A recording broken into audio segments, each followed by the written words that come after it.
Right. And the way to do that, you can see the board is divided into different areas. Yeah. Divided by lakes or larger rivers in there as well. Right. And you place them attached to something you've already done, so you can't put them in the corner, and you can't space them out. They have to be connected. Right. Just to be clear, does all players have their own? Yes, and you have the same setup, so you can see you have all boards have a front and a back that are different for new challenges. So in the game you would set up, there's like a suggestion for first play, but then you shuffle it and make a board setup, and everyone copies that, so we have the same board in that game, but different from game to game. Yeah, that's really nice. And you want to do this because you can see there are areas, and if you finish an area with the same color flower in it, you score here 2 points. Right. So the larger the area, this one is 4 points, and the larger it is, the more point it is, because the more difficult it is. Right. And also, what you want to do as well, I'll just take this blue card here as an example, is when you place, you can put a flower on top of a flower of the same color. Okay. If you do that, it actually turns into a tree. And all trees are 2 points at the end of the games, regardless of where they are in the rainforest. So you want to do that as well. So it's like with Aqua, it's like a layered puzzle. Not the same, but also you grow from flowers into trees. Then there are the animals.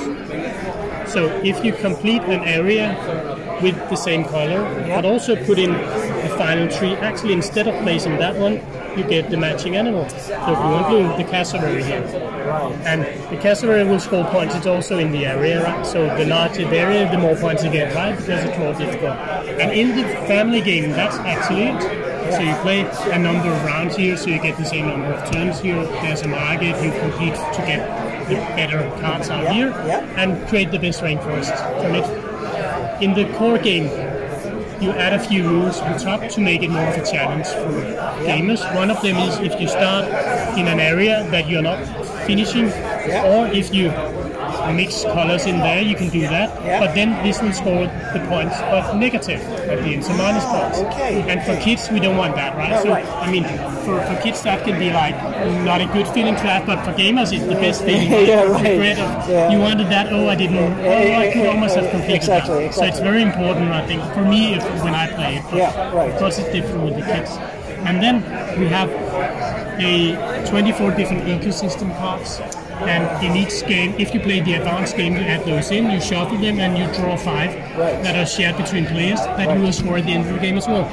So this one tells you get 4 points for each unique animal you get in there. So I have this one and that one, it's 8 points. So that's giving you new challenges in the game. This one tells you if you can get the trees on the edge of the rainforest, it's 2 points. And your animals next to lakes, you can see some of the boards have a lake here and they're blocked spaces, so you can't put a flower in there. And it's more difficult, but if you can get the animal here, then it will be more fun. So like to push you in certain directions, you have to find the synergies with the board layout and keep playing. Just like with Aqua, this one is plastic free. There's shrink wrap on the box because that's the best alternative here. Unfortunately, I've seen companies try without it, but then you get damaged item you have to throw away. So I don't think that's the way. So I agree. We are ready to move